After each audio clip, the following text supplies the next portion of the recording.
Welcome everyone to the April Spark series. I could not be more excited about today's episode.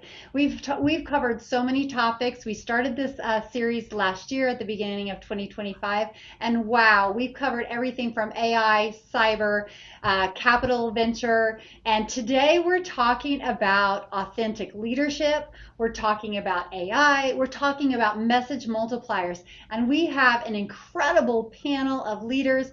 They own the room when they speak. They all have a different style. And I know that you are just as excited to hear from them as I am. So let's get the conversation started. So what we will start today, and just so you know, for all of you attendees, you will get a chance to engage with our panelists after the discussion. So be thinking about the burning questions that come to you. And for those of you that are watching this delayed on YouTube, we invite you to join the next one live so that you can do that as well. So without further ado, today we are talking about human influence in the divine age of artificial intelligence. So as you guys introduce yourselves, and then we'll kind of dive into our deep conversation, I want you to tell us who you are, and then also answer the question about what do you think it means to move a room? To move a room. That's the first question with your intro. We just want to get your perspectives. Let's go to you, Shelley, and then we'll kick it off to George and then to Dr. Hemingway. Oh, you start with me. Okay, in comedy, we call this the bullet. So it's like the first one that goes is called the bullet. No pressure, right? Hey, if I haven't met you yet, I'm Shelley Gartman. My friends call me Shelley G. I have whole human consulting, so I do different contracts with people from around the world. My focus has been on leaders and outlier founders that have teams that are scaling in order to optimize their wellness, their mindset, their teams, and all of that. How to move a room? Gosh, that's such a big loaded question. I'll just tell you the first step that I think about when I think about in order to move a room, what do you need?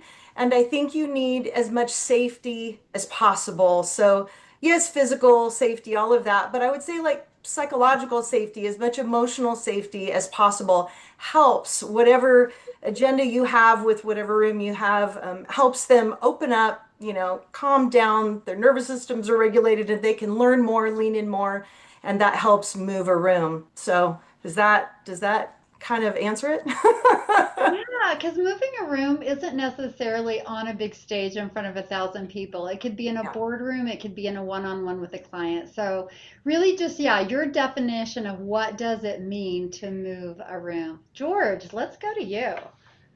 Okay. I don't know if I've ever thought about it as moving a room. I know one time Karen took down a wall in the house to expand the bathroom, but you know, I think it's really about also finding. I think the safety part that Shelley mentioned is definitely important, uh, but finding a way to connect people emotionally to the message and some way that attaches their needs to it, not just the needs of the organization or the team. I don't think I've ever moved a room, to tell you the truth. I think it's a longer process, in my opinion, than that. It doesn't happen in one fell swoop, but I think those are some of the elements. I have to interject here, George, because I will tell you that when we inducted you into the 2024 Hall of Fame and you spoke so authentically, I think everyone in that room was moved.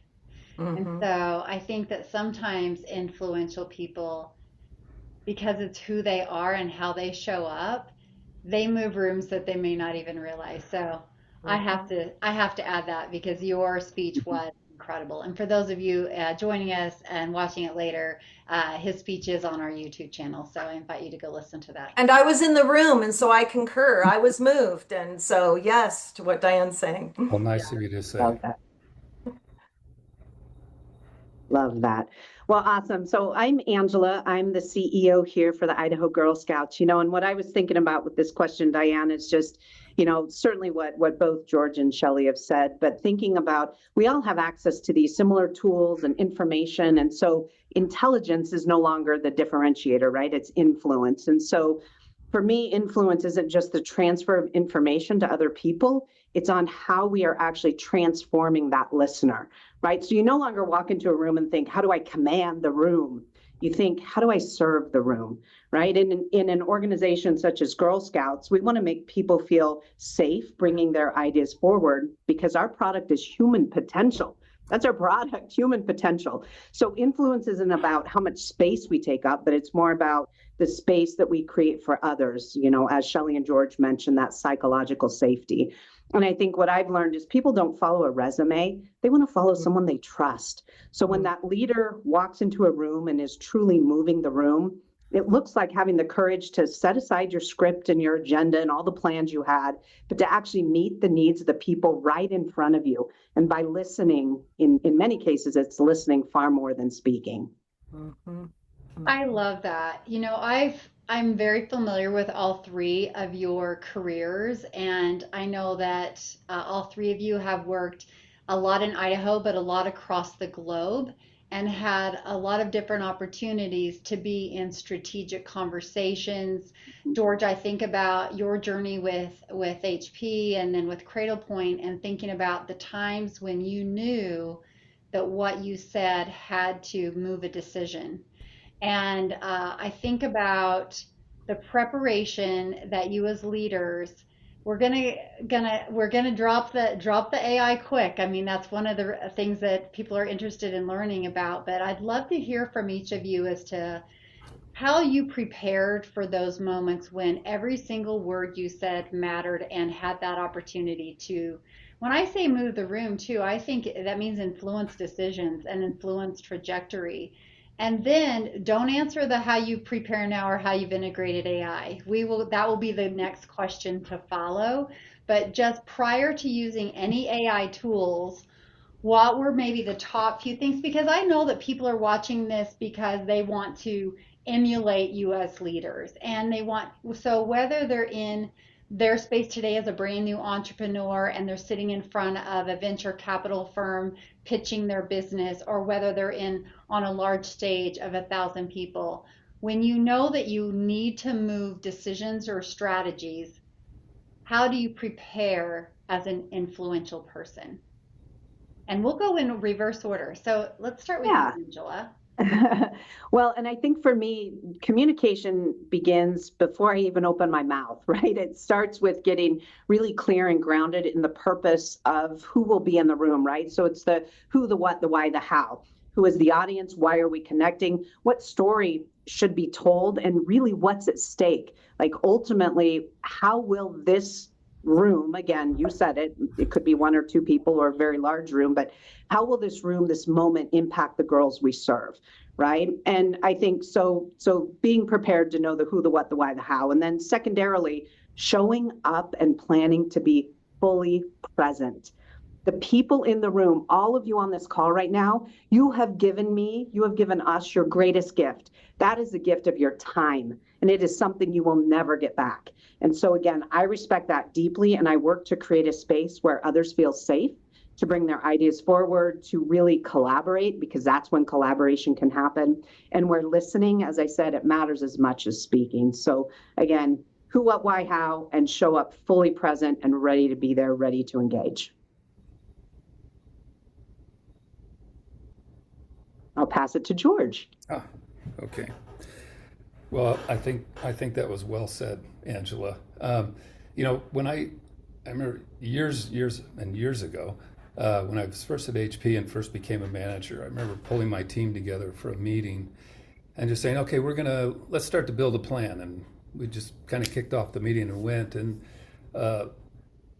luckily, later, someone pulled me aside who was more experienced than me and said, you know what?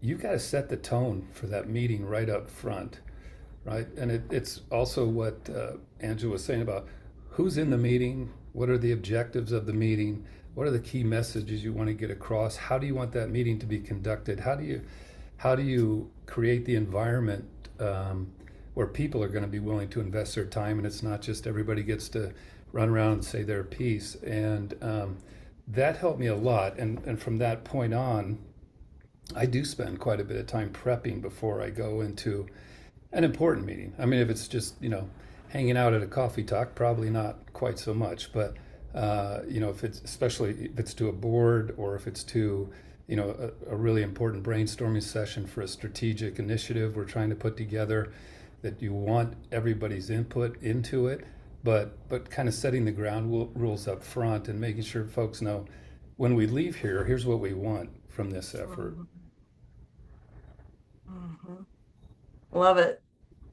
Oh, I have so many thoughts. I agree with Angela. I've learned over the years, sometimes the hard way, right? Oh, I didn't ask enough good questions before that, workshop or whatever it was, because every single moment is different. And it can even change from the point where you ask the questions and you're researching ahead of time, which I do use a lot of AI now to research instead of just myself. And it's faster and it's probably a lot more thorough. But doing all that research ahead of time and asking all those good questions, but then being really present, yes, in the room, because they may have to adapt. What they were thinking about or what was even happening in the world may have changed from the month ago when we did that pre-con or whatever meeting, or when I did my research. Now all of a sudden I walk into this room and I have to really be present, whether it's a Zoom live room, whatever, to what am I feeling in this moment? And kind of factoring in all that strategy and the research and my experience, but also my intuition, or whatever you call that, your gut, your intuition, your emotion, as George talked about. How do we, how do I enroll and not control? I think of facilitation as very neutral, which sounds funny to people. This person isn't controlling the room. We're trying to hold the container of safety. That's the way I think about it, for us to achieve that maximum value of whatever those goals and initiatives are. So it's kind of a fun, complex challenge where every room and every Zoom is so different. Yeah. If I can just add one thing to that, when I talk about setting the tone and objectives and things, I think a lot of leaders feel like, maybe not a lot, but some, they have to be the one with the pen at the whiteboard all the time. And that, when you talk about how do you create a safe environment and things, sometimes it's better to be the last one, if you're the leader, to give your opinion on something, because it's too easy for people to say, oh, okay, that's what George wants to do, so whatever. And so, leading a meeting with intention doesn't necessarily mean you're the one in the spotlight in that meeting and you're the one driving all that conversation. And if you have bad handwriting like me, you don't want me on that whiteboard ever. Yeah. Especially the left-handed people, right? Yeah. So I agree. Yeah, that's a great takeaway, George. There's a lot of research too that great listeners make great leaders, and I think that that's kind of plays well into what George said. And I was listening to Brene Brown on my long commute downtown that I make every day, and when I'm not on the phone with Shelley. And but he said this morning that she actually was talking about artificial intelligence, and the one thing that AI can't tell you is how the people feel in the room. So that's kind of why I wanted to start with reading the room, moving the room, because the next question will be is obviously AI is a game changer. It's a mover, a shaker. It helps us be more polished and prepared. So where are you seeing genuine value in AI? And also maybe where does it fall short when it comes to influence? And let's kind of dive a little bit into AI adoption as an influential leader. Anyone can go first. I'm happy to jump in.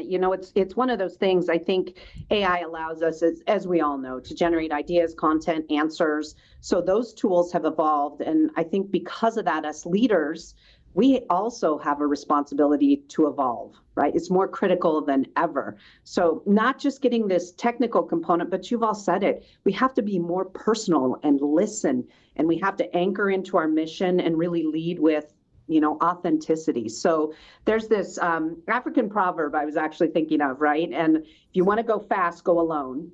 We've all heard this. If you want to go fast, go alone. And if you want to go far, go together.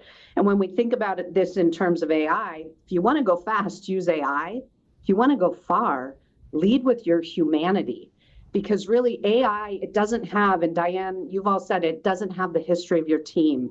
It can't feel the tension in the room that Shelley mentioned. It doesn't carry those weight, like the weight of your past decisions, right? It doesn't have all that history. And another thing I found really interesting is AI to me is still relatively linear. And we know human connection is absolutely nonlinear. It's messy, it's awkward.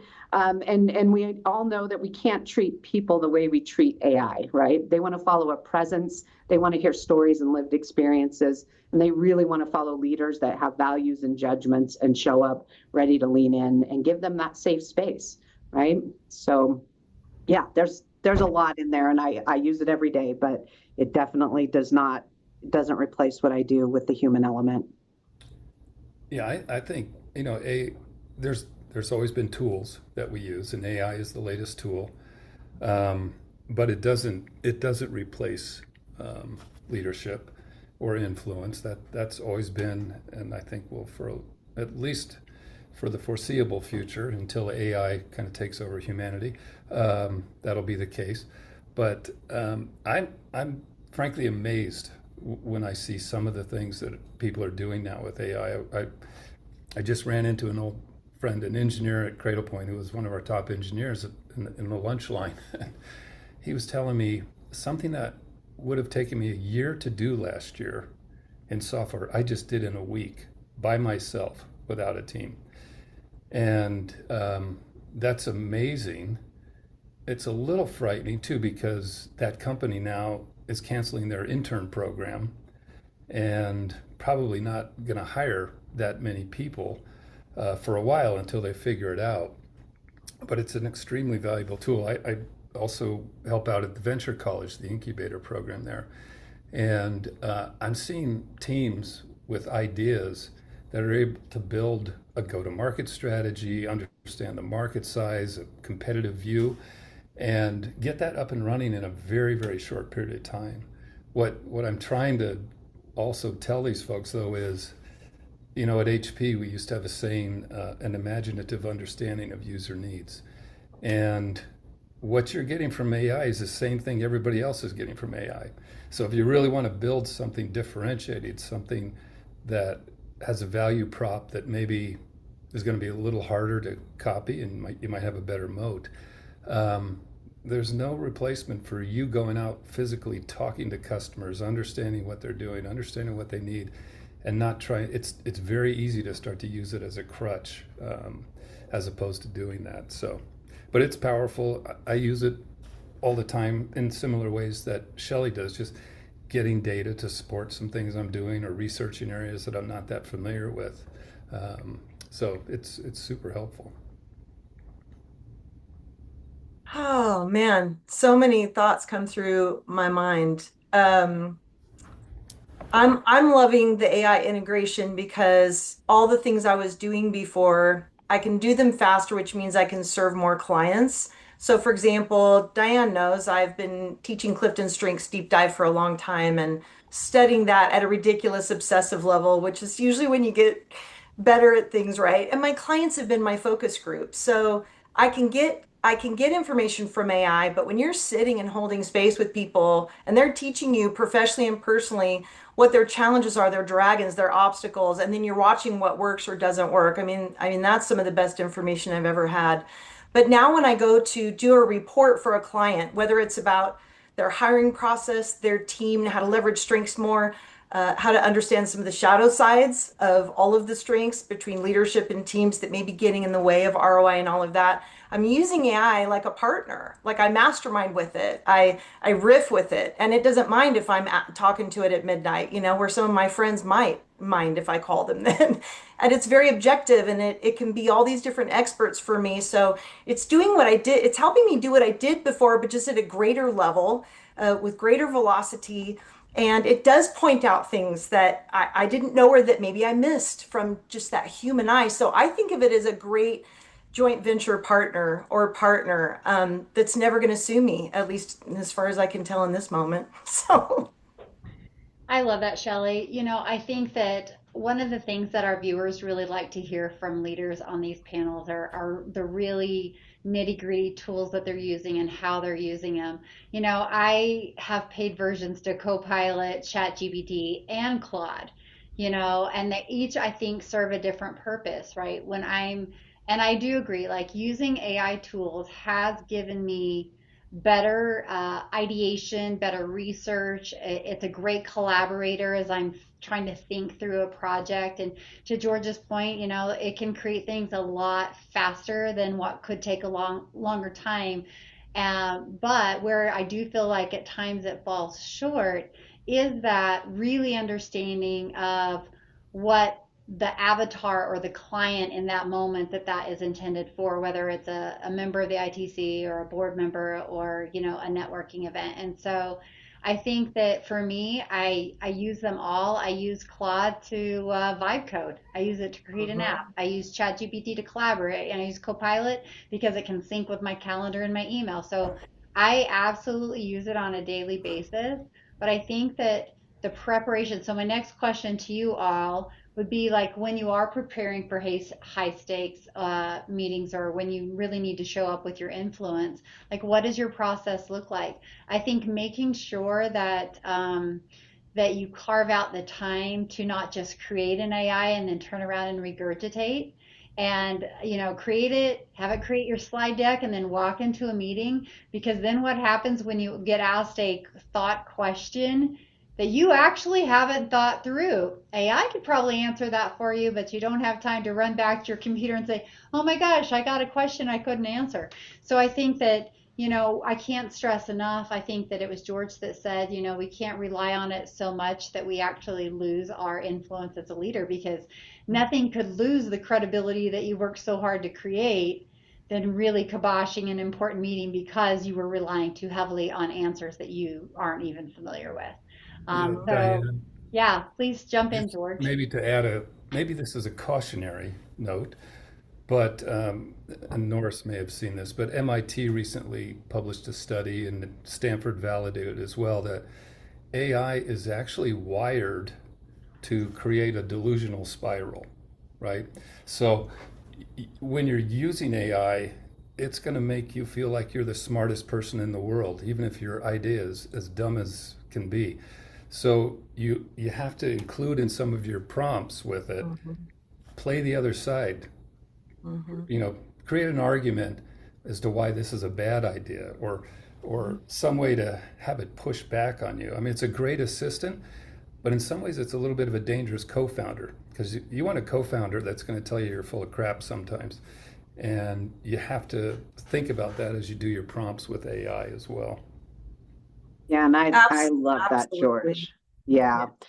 I was going to say, I couldn't agree more. I know, you know, George, you're talking about how it can sharpen our insight, but we definitely have to play that devil's advocate, right? Stress test our language, have it kind of, what's worst case scenario, help me understand where I'm over explaining, what am I missing, all of those pieces. And again, like all of you, got 4 different AI bots just on my phone alone, and I use it really every day, like we all are. I think, though, the point of preparing is so we kind of have the confidence to walk into that room, but then we don't stick to the script, right?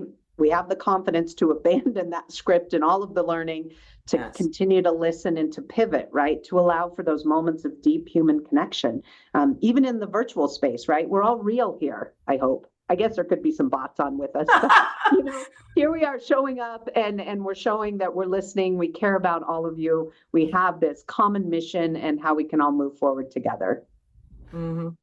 I don't know if anybody's interested, but I've kind of done the top 5 strengths of these LLMs. If you don't do what George said, which is tell it, give it permission and tell it it must poke holes in your theories when it's wrong, and tell you what you're not thinking about, and all of that. So if you don't do that, it has toxic positivity as its number 1 strength. It will absolutely be in denial with you and lie to you and tell you it's a great thing to drive your car off the ledge, right? It'll have harmony. It doesn't want to make you mad because it doesn't want to bump you off the platform. It wants you to stay and pay money, just like Facebook or LinkedIn or any other platform, right? It's got somewhat analytical, but without you really baking in that context, context can be the lowest strength that it has. And so, yes, it's all about us. Kind of like if I have a mentor, if I tell the mentor, oh, just tell me what I want, what I want to hear. Isn't this a great idea?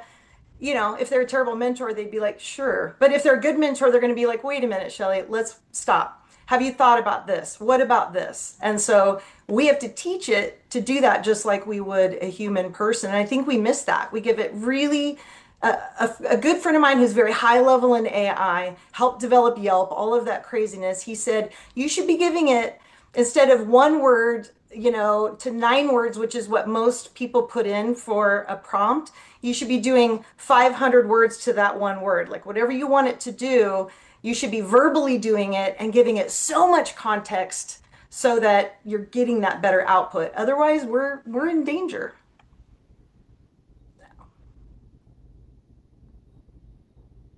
Everybody's quiet. What Well, did I say? I just want to make sure that it was anyone didn't want to chime in, but so obviously AI adoption is growing very quickly. There's I remember seeing recently like the adoption rate of AI was less than a year versus even the cell phone took multi years, right? And as you go back into history, and I love that George kind of started the conversation with it as a tool. We've had tools before. Like I think when you said that, my mind went to Grammarly and some of the initial tools that we use to be do our work better, faster, better quality. I think that we're all getting to where we can recognize an email generated or an email that's generated by AI, a social media post that's generated by AI. As a leader, it's a huge time saver because you want to be influential, you want to be in front of your followers, but how do you balance coming across with authenticity and still using an AI tool for efficiencies? What should our viewers be mindful of? Well, I'll jump in. I think that's something that every leader is going to have to kind of figure out for themselves in terms of how do they maintain their authenticity, which is, I mean, trust is the foundation for any kind of leadership, and that comes through people thinking you're authentic about what you're talking about and doing. And for example, I never send an EI generated email or doc. I just don't do it. And I've looked at it, but uh, I think it's important to have the prepositions at the end of the sentence. So, it's that's just me, and it takes more time, but that's I want it to be my voice coming through in those things, not a really, really good, you know, well-schooled voice, right? So some of those little things I think can make a real difference, and it does put more burden on the leader to spend some extra time doing it because I think, like Angela said, yeah, if you want to get there fast, I think the new saying, Angela, is if you want to get there fast, use AI. And if you want to get there, Right. put some No, of your I own love time that, in. George. And you're exactly right. It's not just about moving information, it's moving people. And one thing I've been thinking about a lot with AI isn't the risk that AI is becoming too human. People are concerned that AI is becoming too human. My concern is the risk that we start treating our humans the way we treat AI. We treat them as transactional, prompted, optimized, right? And I think to George's point, when that happens, that's when trust erodes. You said it, Diane. You know when an email is auto-generated, and if we start treating people the way we treat I think it's going to make your job as a leader that much more difficult. Mm-hmm. Yeah, I have to add before I hear from Shelley. So the reason I brought that up is especially people that are kind of what I would consider in my inner circle of friends that are leaders. We're friends. I don't need a perfectly constructed bullet point. Just send me one or two lines of what you're trying to tell me. I recently got an email that I was actually concerned about the person because the tone was different than I had ever received from them. And I kind of knew that it was AI generated just by how organized and the bolding and the bullet points. But I'm like, it didn't even sound like, and so I actually was worried about the person because it didn't feel like them. And I wanted to make sure that they were okay because they'd never really spoken to me like that before in such a professional, bulleted tone. I'm like, just tell me what to think, really, just text me. And so I think that we have to like put that lens on. I love what George said is like, there are times when it really doesn't need to be a long, very professional description. It just needs to be a, one or two lines. And I will have to say though, one of my favorite prompts, and I would love to also, we'll get to this in our rapid fire, so start thinking about like your favorite short prompts. I will write a very messy email and then say, please rewrite for clarity. So it's still like the exact message I wanted to get across, but it's just like sometimes it's just faster for me to just like, push it all out and then let someone else clean up those prepositions. But Shelley, what are your thoughts? I mean, just as I think about everything you guys have been talking about, one of the things I think about is like, we need to think about AI critical thinking. You know, it's a tool, but it's obviously maybe invading faster and heavier than any other tool ever has, collapsing time like never before. Last week, there was a contract that I have, one of my larger contracts, and they laid off 26 people just like that. And the lion's share of it was because of AI. And AI integrations are just making a lot of these roles kind of obsolete and all of that. But when is AI not the answer? Like this last week, I spoke at a networking event locally, and one of the other co-speakers, co-presenters gave him a hug, and he just said, "Oh, that hug felt great."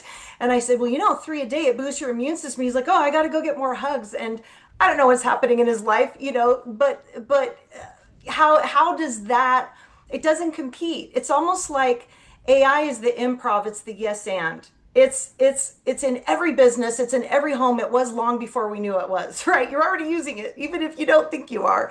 So, but when is it where that's not the answer? When I've got to just dip into this deep intuitive hit and feel what they're saying underneath what they're saying. For example, sometimes when people call me for a deep dive one-on-one, and these people are millionaires, very successful, but they're asking me a question, but I can tell there's a question under the question, but it's not what they're asking. And AI would just send back a totally different response, but I'm like, is that really where you are? Because I get the sense that something completely different's happening.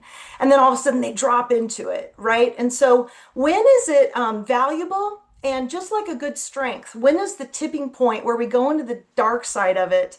And now we're limiting connection, intuition, and just that linking arms as a human to human. People are craving community and connection more than ever before. So that's kind of the different epidemic than the water AI is using. I think it's equally important to talk about. That's a I love great that, point on Shelley. intuition, Shelley. Yeah. Go ahead, George. No, no, no. You take it, Angela. No, I was just going to say, I mean, both of you have mentioned, when knowing when not to speak, right? Knowing when to pause and kind of wait for things to settle. Those moments even of awkward silence, those are things AI just simply can't replicate for us, right? And how do we as leaders remain quiet and hold your curiosity to allow that tension to come into the conversation? And then, as you said, Shelley, the real issues can be surfaced and discussed. And to me, as a leader, that's when we start to build trust. And again, I think everyone on the call has said there are just certain things AI can't do. And that's one of them. Hold the pressure, know when not to speak, let things settle and get awkward, and then have those breakthrough moments. Mm-hmm. I love that. I want to use our last 10 minutes together before we open it up to the attendees to pivot a little bit away from AI and back to all of you as leaders. I've watched your careers. You were excellent communicators long before AI. And so if someone is watching and they've also, been huge, followers of yours, or they just really have a desire to ramp up their communication style, maybe share some communication habits that you feel like as leaders are important to build. And let's just kind of start with that. So we're going to shift back to just talking about leadership and communication. Because you've just told us all that it's the most important thing. So now I need a little secret sauce. So I used to have a sign outside my door that says, I am practicing listening. So my team would come in and they would know exactly what I'm working on. And so I think that is still a skill. I listen. I try to listen before I speak. I listen before I lead. And I try to listen long enough to understand, not just to respond. So for me, the one habit I've had to be very mindful of is listening. Mhm. I would echo that completely, Angela. Especially if you're leading an organization with a bunch of different functional areas or different people, you could have a meeting every 30 minutes on a different topic, and it's so easy to drift off, like by 4 o'clock or something, and really having to focus and be intentional about listening to what's being said by this person, not thinking about what you're going to say next, but really listening to the folks that are in front of you. And that's actually one of the best compliments I ever got, was from a woman in Cradle Point who just said, I always feel like when I come in, you're listening to me. And that probably made me feel better than any other compliment I ever got.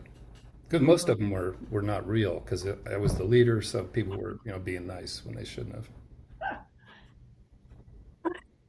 Oh, I love that. I still remember when I met George, he was like riding down the escalator after doing a keynote, and I was way up the escalator, and I'm like, oh my gosh, that's him. I just want to say hi. And then I thought, oh, I shouldn't bug him. And then he turned around and he goes, Shelly G, because somehow he had seen things on LinkedIn. And I was just like, wow, George Mulhern's watching what's going on LinkedIn and knows people's names. You have a gift of making people feel seen and heard, which, by the way, the LLMs can't help people really with trauma. They can help them process it intellectually. But a lot of healing trauma, there's a little bit of a tangent, but I think it's important in the world today because there's a lot of it. And we can't just fix all of that with more productivity and more AI hacks. But it's a lot of people hold on to trauma long term because they didn't have an empathetic witness. They didn't have an empathetic witness. They just feeling seen and heard, even if that person can't fix it, can't take it away, is huge for people. So that's true in the workplace. That's true in your homes. And AI can't do that. So when I think about communication and what's important, a lot of the things that we've talked about, one of the things that's helped me so much is I've been blessed to get nudges to do things that really involve diverse thinking. And when I say diverse, I mean intergenerational, people from all walks of life, different ethnicities, different political views. Oh my gosh, what? Yes, different political views. Every color in the rainbow and all of it. And in that, I have learned so much. And I've also learned how much I'll never know. But like being that eternal learner, um, which LLMs do help you with, which is awesome, but also sitting and being with people and hearing stories, the greatest teacher of all. And I would argue they're going to stay the greatest teachers and preachers and galvanizers of all time will be human storytelling. And that has taught me so much. And so when I get in front of a room, I can remember those stories and they factor in just automatically to understanding it. It isn't just how I think about it. It is about that listening and then being able to, just be a good conduit for so many voices that maybe they don't want to be up on that stage or leading that board, but you can kind of bring their voice to the table. Love it. I think All just right. Oh, go ahead, reinforcing one please. other thing Yeah. that I think Angela mentioned earlier about the importance of being prepared but not scripted. There's nothing like reading a script to really destroy your authenticity. But understanding, again, what's the outcome you're looking for? What's the audience you're talking to? What are key messages they need to hear to help align with what you're doing? Those things are important, whether it's AI or not. Yeah. So I think it's okay to use AI to help write the script, but once you walk in that boardroom, it's all you. So, Yeah. last few questions. We've got a couple of minutes left. This is your rapid fire. So, I'm going to ask all three of you guys, and you get one answer, and then we'll go through. I have two questions. First, what is one thing, and I'm going to ask you to be a little vulnerable, and it may even be silly, but when you're going into that big meeting or that big stage, what is one of those like habitual things that you do to prepare? If it's breathing, if it's jumping jacks, if it's giving yourself a good talking to, what is one thing that you have found works really well? Because even leaders get nervous, whether it's one person or 5,000 on a stage. And of course, once you walk out there, you have all the confidence in the world. But what is something that you do right before a influential conversation or a speech? Mine has changed. I'll share it really quick. I have a folder with pictures from events, pictures of girls at camp. It's pictures. It's that moment where I settle into purpose before I go into that room. So that's a really new one for me. I may be reviewing my script, and then right before, it's the old take a deep breath, look at a few pictures. Some of them are just amazing. And that is the purpose for going into that meeting. I love it. Well, first thing I do is I get my robot to give me a hug. If it's a very large audience, because I can be somewhat soft-spoken at times, I will actually, in the bathroom before, stand in front of that mirror and speak very loudly and clearly and try to think about projecting. This is if it's hundreds or thousands of people. If it's a smaller kind of venue, then it's really back to just knowing who I'm talking to. Always trying to find intersections between their needs and where we're trying to go as a business, and build that alignment. I have two. I have a quick physical, like psychological thing I do, and then a mindset thing. So the physical thing is, and nerves don't go away. Like sometimes I don't get as nervous, and sometimes I'm crazy nervous. We're emotional beings, not just intellectual beings after all, right? We're different than the robots that way. So I'll get, like if it's a room, for example, I'll get close to the stage so you don't have a long way to walk, and I'll literally do what they call like a runner's breath, 2 or 3 quick breaths in. And then, a long breath out actually helps you regulate your nervous system. I'm still nervous then when I get up to the stage, but I have a little bit more breath and it just helps me ground a little bit. And then the mindset trick is a super quick story. When I was in college, I went to NNU. That's how I came to Idaho. I grew up in Spokane, Washington. And the first time as a freshman, I got asked to sing in front of, all my peers in college. I was really nervous. And that wasn't uncommon, but I was really nervous. It was a bigger group than I normally sang to. And I remember sitting in the front row, and there was this older alumnus on the front row. She was speaking that day. She was so cute. She says, "Oh, honey, are you nervous?" And I'm like, "Oh, this is great." An empathetic witness, right? This little grandma, she's going to encourage me. And I go, "Yes, yes." And she goes, "You should be." And I'm like, "What?" And she said, "This is a big calling. This is an honor, what you're doing for the Lord and what you're doing for other people. You should be nervous and take it very seriously." And so now when I get a little bit of the nerves and all that, I think about that. Who am I serving? What am I doing? This is way bigger than me. Let me get out of my own way. And even if I feel that adrenaline or nervousness, it's an honor to be able to speak, to teach, to support people in the ways that we do. So a little bit of a mindset shift that's helped me tremendously over the years. She gave me a huge gift. One of the best ways to fight nervousness is be really prepared. Yeah. Really know your subject matter. And the chances are you know it better than anybody else in that audience. And so, you should be confident going in that you are the expert at that point. Know it, but like don't have it be your belly button, like the death by PowerPoint where you're so in your head that you can't. I agree with George. If you fully prepare, you can then be really present, and all that preparation comes with you, but it doesn't have to be in between you and connecting with the audience. Totally agree. Yeah, I love that. I think my saying is kind of prepare, prepare, prepare, but then be ready to throw away the script, right?